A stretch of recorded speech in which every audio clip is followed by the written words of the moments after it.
it was just Father's Day this past Sunday.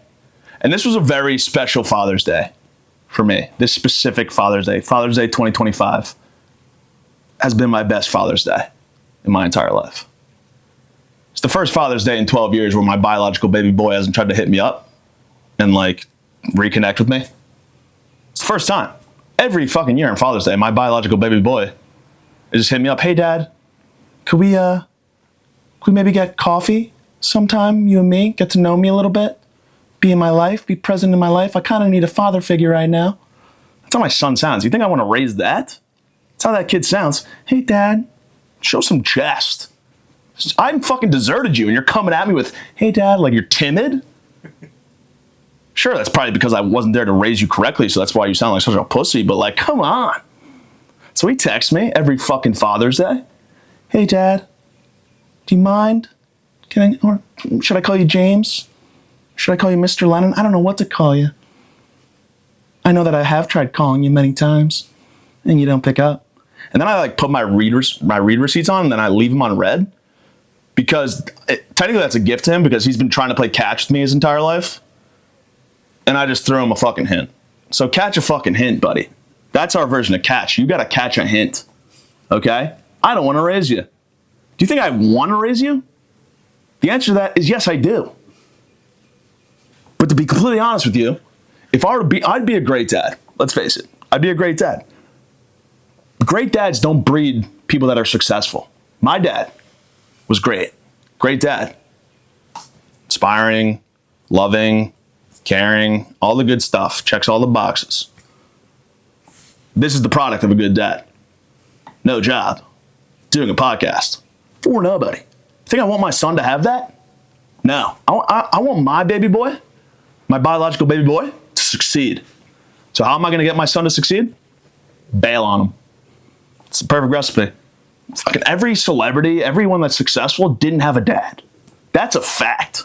I read it in Wikipedia on dads. I like Wikipedia dads and said everyone who's successful in life never had a dad. So I know that. A lot of people don't know that. So I desert my child. And he texts me. He's like, Dad, we're only a few houses away because he is my neighbor, technically. I had an affair with his mom 12 years ago. And I don't know how I've avoided him. I've only saw him like once from afar, but he has no idea what I even look like. But his bitch mother keeps giving him my fucking phone number, so he texts me all the time. But it's like, dude, I get it, we're neighbors, but like that doesn't mean we're friends. Doesn't mean like I'm your fucking dad, even though I legally am. But yeah, so this year was great, Father's Day, because I didn't get a text from my son. So it was great for that. I didn't get a, hey, Dad, let's go grab a cup of coffee. Hey, son, you're 12. Drink juice. That's another thing. Like, I'm tired of all these kids drinking coffee. I'll be in Dunkin' Donuts and I'm in line behind a bunch of 11-year-olds. They're just like, let me get an espresso. Let me get a nitro cold brew. It's like, hey, your mom has to strap you into a car seat and then hand you a nitro cold brew? That's what's happening? Your mom like fucking goes to strap. Like, this is how young the kids are. This is how young they are starting to drink coffee. It's wild. I didn't start drinking coffee until I was 30. You got kids now that are getting strapped into car seats, just like their mom's like, this, all right, you're all strapped in, little boy? And they're like, yeah, and then they're like, this. And the mom's like, oh yeah, of course, your nitro cold brew. She grabs it off the top of the roof and hands it to her fucking 5-year-old. It's in a car seat. That's how young these fuckers are drinking coffee at. I'm tired of it. I'm a grown man. I shouldn't have to wait in line behind fucking children to get myself a cold brew. Yeah, I'll take an espresso. I'll take a chai mai latte. It's like, ugh, whatever. So my idiot son keeps texting me, but this year he didn't. So that made it a really good Father's Day, to be honest. And right as like, because he always texts me every year for the last 11 years, he's been texting me like at like 8 in the morning on Father's Day. So I get that text every year without fail on Father's Day at 8 in the morning. This year I wake up 8 o'clock, no text. 9 o'clock, no text. And I'm like, yes, maybe he finally caught a hint. And this kid is now going to grow up to be the president of the United States because I wasn't in his life. He's going to use me not being in his life to like propel him forward. Okay? And that's great. I did my job as a dad. I raised a successful kid. I raised a president. And you know, when my son becomes president, there'll be no more two-party system. No more Republican, no more Democrat. That's how my son unites a country. And it unites a world because I didn't raise them. That's called parenting 101. But then my great Father's Day took a turn for the worst. I get a text from this girl I'm seeing, and she's just like, "Hey, James, just want to wish you a happy Father's Day. ...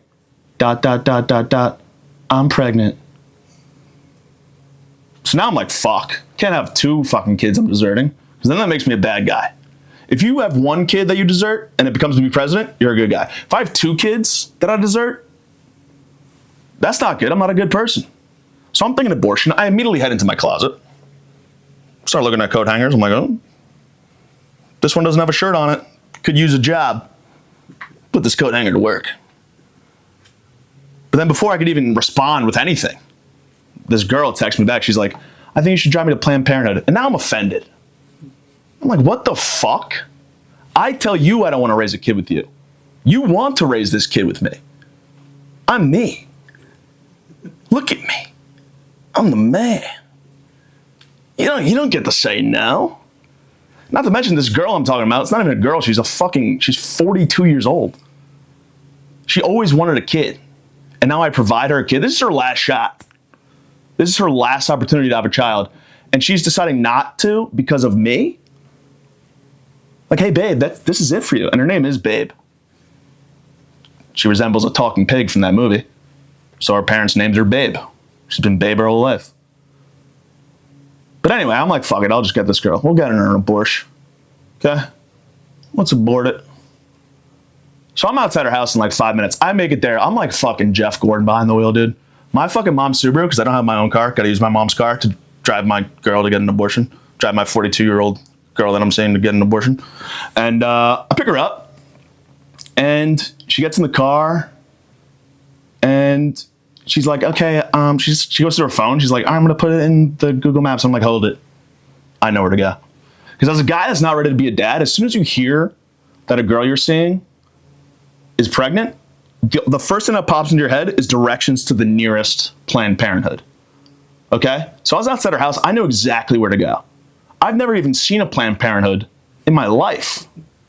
The second she says pregnant to me in a text, followed by Happy Father's Day, which is a little nutty, but the girls I date are chock full of nuts. Girls I date are crazy. I'm talking straight jackets. That's bottom of the barrel stuff.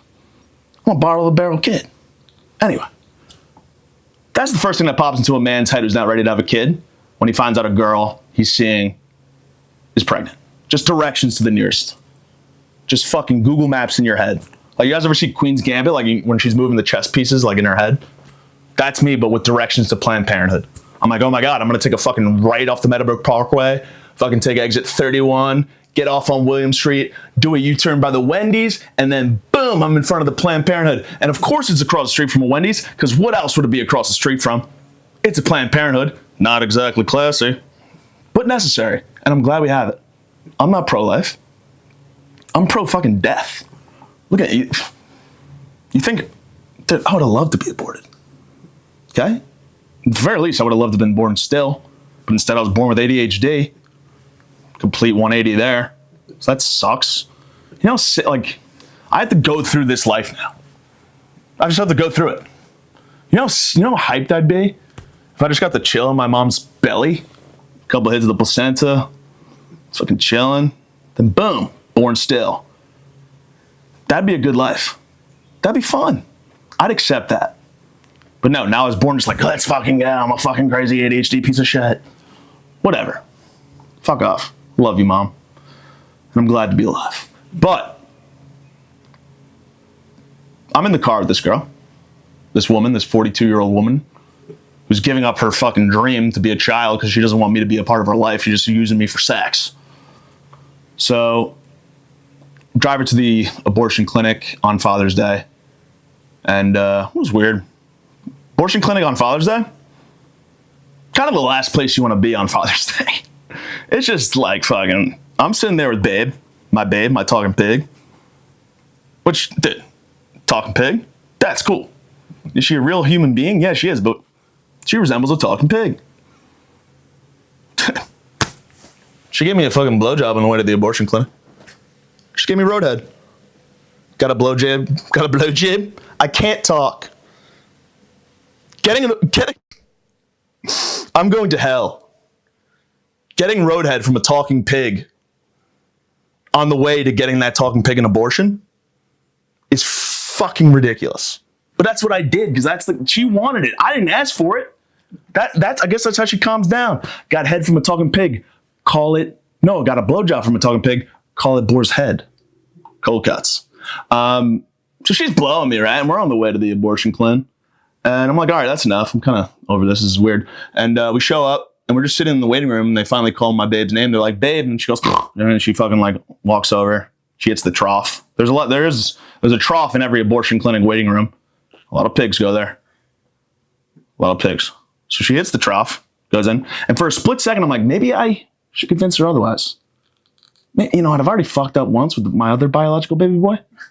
Maybe I'll try and raise this one. Maybe I won't flush it down the toilet. I'm like, hey, babe. She looks at me. She turns around. She goes, and I look her in the eyes. I'm like, never mind. Go, get in there. Go get it. Go do what you got to do, babe. Oh, man. I shouldn't be allowed to have thoughts of my own. This is what happens. I couldn't be a dad, though, for real. I don't have any kids. I know it's a thing. I'm not ready to be a dad.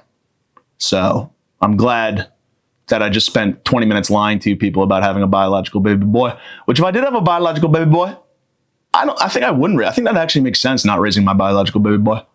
My BBB, my big ball of brain. Because like it does, like I would propel him. Just like if I was in his life, he would just end up being like a gas station attendant in New Jersey. If I ditch him and he has that knowledge that he's like, he has to deal with the adversity of not having a dad and get raised by Chet, his stepdad, that's railing out his mom, my ex-lover. That's going to propel him to stardom. That's going to propel him to success. But anyway, how was my real Father's Day? It was actually fucking awesome. I'm sorry it took a fake child and then a fake abortion to get here. But that I just want to talk about real Father's Day because it was actually really nice. We celebrated my father. It was also like a combined birthday party for him because he just turned 70. So it was like a 70th birthday party / Father's Day extravaganza. And it was just the family. It wasn't really a party. I don't know why I said extravaganza. But like I grilled, we made food, we had a nice dinner. We had Fudge the Whale cake because we're trash from Carvel. And then our gift to my dad was movie night. We gave my dad a movie night. That was our gift to him. Because when you're poor, you can't just go out there and get the guy a drill.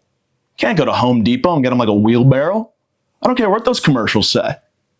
I'm poor. Okay? If I go to Home Depot, I'm trying to fucking shoplift some mulch. I'm trying to fucking get away with that. Bring it back to my family. We've got dinner. But no. So when you're poor family, the gift you give your dad is movie night. And to make this movie night a little more special, my sister got like a projector. So we're just outside. We have the projector set up. We're about to watch a movie. We're all sitting around the projector. Like we're in Tommy Bahamas. I don't mean to get gay right now, but it was fucking really nice. It was a really nice occasion. Can I be real for 1 second? Oh, I wasn't real with you the first 20 minutes of this podcast when I was talking about my biological baby boy and the abortion? Anyway, no, for real though. It was really nice. So we're all sitting around the projector. It's a gorgeous night. Like you just like, you feel the love in the air. And I know that's lame, but it's the truth. So it's like a really nice family moment. And we all sit down. We're all about to start this movie. My dad gets to choose the movie. That's part of the gift. It's part of the deal. We wanted to pull out for all the bells and whistles for Daddy's gift this year. So we let him choose the movie. Last year, we just watched a movie for him. He didn't get to choose. So that was a bad gift. But this year we let him choose. So we're all sitting down. We're outside. And we got this like big speaker. Because my dad is deaf. So like he has to hear the movie. So like he's fucking... We need the blast. My dad's half deaf in his ear. In his left ear. One of the ears. It's one of the ears he's deaf in. I'm pretty sure it's an ear. It's definitely not a nostril. He's not deaf in a nostril. He's deaf in an ear. But anyway, we have to blast the volume through this big speaker so my dad can hear it. And we're outside, but like, it's Father's Day. Like, it's my dad's special day. Well, who's going to fucking argue with him on Father's Day? Who's going to walk by and hear a movie and be like, that's too loud? My dad would be like, shut the fuck up. It's Father's Day and I'm a father. But we all sit down. It's a really nice moment. We're chatting before the movie. And it's like, all right, let's get it going. I'm like, Dad, what movie are we watching? And he goes, this documentary called Shut Up, Little Man. Play. The movie starts playing. I have no idea what the fuck I'm in for. We're outside. We're sitting around our projector like a bunch of poor people. And the movie starts. It's a documentary. Which the second my dad told me it was a documentary, I'm like, couldn't we just watch like fucking Happy Gilmore or something? Some light. Gotta watch a documentary. Documentary is called Shut Up, Little Man. And out of context, I'll tell you what the first line of the documentary was. Blaring through the speaker, mind you. Neighbors, they're trying to celebrate Father's Day. People walking their dogs, going on Father's Day walks past our house. Blaring through the speaker comes this line. And it's just, this is a direct quote. Shut up, you queer cocksucker. I'll fucking kill ya. That's how the movie starts. Blaring through a speaker outside. The movie was about these two fucking roommates, these 70-year-old drunk roommates who would just argue with each other. One was gay. One was actually like a gay elderly gentleman. And the other one was like a Marine vet. And they would just bicker at each other. It was honestly fucking hilarious.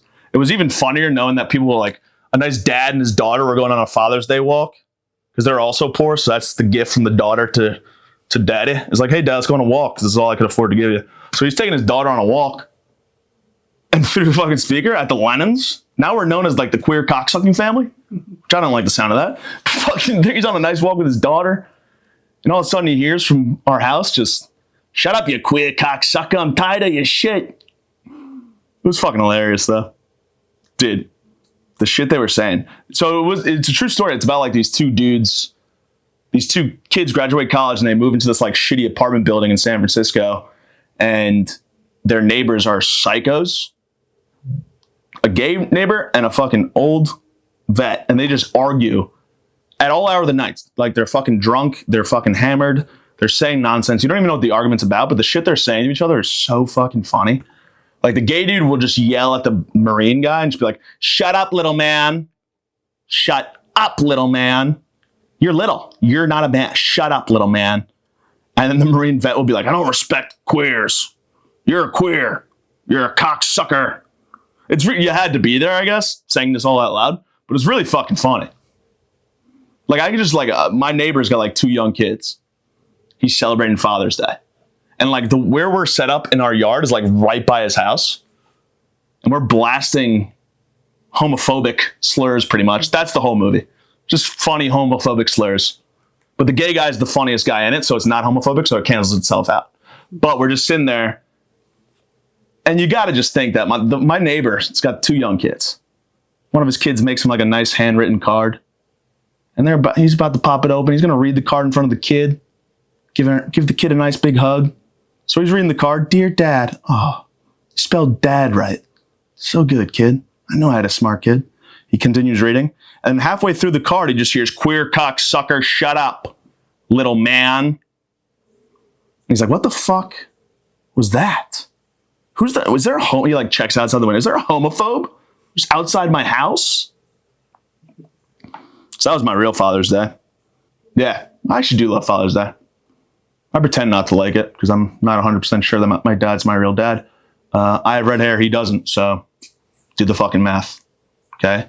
Who'd my mom shtup in 1994 that had red hair and then came up with me? Just getting raised by a stranger for 31 years. Stranger danger. That's how I treat my dad like a stranger because I'm not 100% sure he's my real dad. But it was like, this is why it's funny to me because it genuinely was a nice moment between me and my family. Just a nice, wholesome, we're having a movie night for my pops. And then it's just a homophobic documentary about 2 old roommates who are just drunk yelling at each other. That's what my dad wanted to watch. And mind you, this wasn't the first time he's seen it. He's seen this before. He knows what we're in for. He knows we're outside. He knows he's deaf in one ear and we have to blast the music or we have to blast the audio. He doesn't warn any of us, We go into this documentary cold, just like, what the fuck are we doing? And the first line is just nonsense from a homophobe.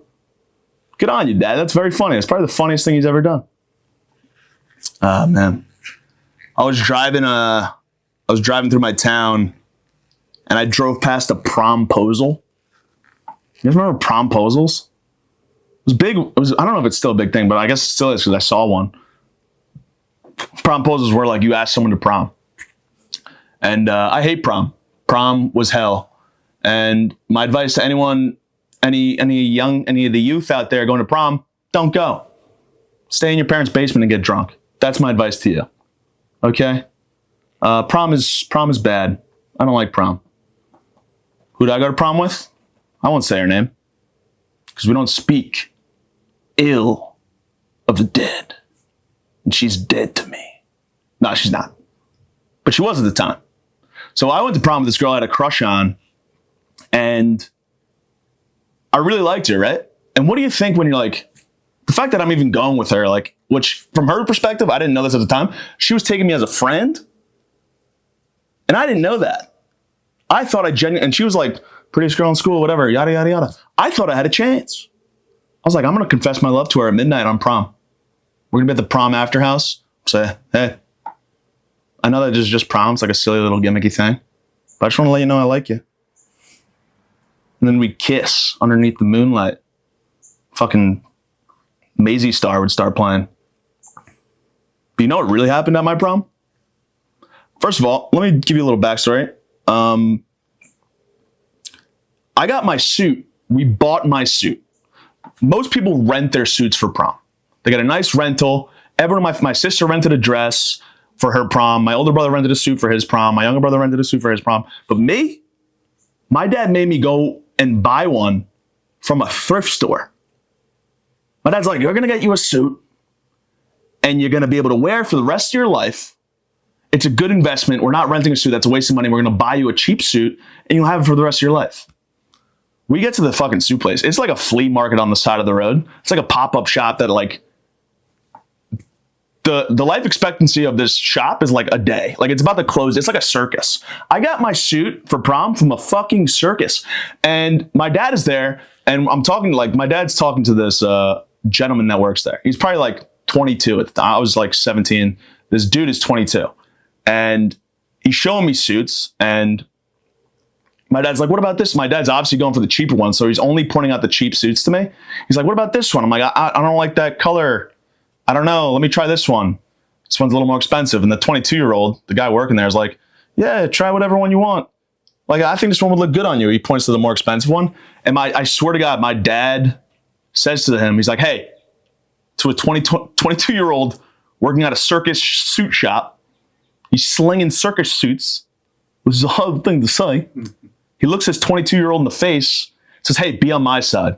Why are you fighting me on this? He's picking a fight with the suit guy at the pop-up suit shop. This is how bad it is. And then my dad ends up getting me a suit for not getting $100. You want to know what happened to that suit? We show up to prom. I look ridiculous. Everyone's in a sick rented suit. I'm in a garbage bag. I'm in a legit pile of garbage. A legit pile of garbage. And also for my shoes, my dad didn't want to buy me shoes or rent me shoes. So he gave me his size 13 wedding shoes from 1989. This is all true. He gave me his 1989 wedding shoes, which were a size too big on me. I'm a 12, dad's a 13. The shoes did not fit. I was just like fucking sliding around. And they're from 1989. You think the grip was still left on the bottom of those shoes? Check again. So I'm trying to make the best of prom. I'm trying to impress my date. We're out dancing on the floor. We're dancing. I'm not even kidding. My suit falls apart. The buttons fall off. The buttons on my $100 suit surprisingly fell off. So I'm fucking just sitting there. My button pops off. And then I swear to God, I make a move. I'm doing super sweet dance moves. Like the fact that my prom date wasn't impressed and didn't have sex with me that night kind of makes no sense. But I do like a super cool move. The sole of my dad's 1989 wedding shoes on my right foot, the sole on that shoe he gave me so generously, falls off. So now I'm hobbling around like a gimp limp, like it looks like I'm limping because fucking the platform on one of my shoes is gone. And I'm uneven. And I'm just limping around. Limping around. It looked ridiculous. You think I could dance in that condition? No. So now already my date's looking at me like, look at this fucking guy. It looks like he's limping. And yeah, so my suit falls apart. My shoes fall off. And then ipso facto, like an hour later, I'm like, fuck it, let me make the best of it. I know I'm looking like a limp, but let me try to impress my date. This actually helped me. The second sole on my other shoe fell off. Sir, we have a second sole falling off a shoe into President George Bush's ear. So I'm just there. I'm holding the soles of my shoe. And I don't have a sole. I'm ginger. I'm soleless. But I got these two soles. Suit's falling apart. I'm like, fuck. Prom sucked. Prom sucks. Oh, fuck it though. We're going to go to the after prom house. It's out east. Booze will be flowing. I'll be about to have a moment with my date. That moment comes. We get to the after prom house. I shit you not. Like she's off with her friends. Like it's not like we're spending every second together, but our first conversation at the after prom house, I'm like getting ready to and I'm a shy kid, but I'm getting ready to throw her some game. Tell her how I really feel. Come out. It's prom. It's the magic of prom. It's a magical night. So I'm getting ready to tell her. And before I could even get a word out, this is the first night of prom, after prom. We're supposed to be there for 2 days. So I've got extra time to if it doesn't work out now, I've got another day to work it out. Before I even get a word out to her, in our first conversation at the after prom house, she says, I don't feel good. I'm going home. My date, who I was in love with at the time, just witnessed me fall apart physically. Literally fall apart. My suit was falling apart. And then at the after prom house, when I was going to make a move on her, she tells me that she has to go home because she doesn't feel well. She goes home. I'm there alone. You know what I found out? She went home, not because she was sick, because she was seeing a guy. She had a boyfriend. Would have been nice to know about that at the start. But she goes to see her boyfriend, which I found out after prom, like a week later. And I found out, and the dude she was dating at the time was a total fucking loser that nobody liked. Everyone in school hated him. And I just had a Twitter. And I was drunk at his girl's party. Post prom, I was really upset with how things went down.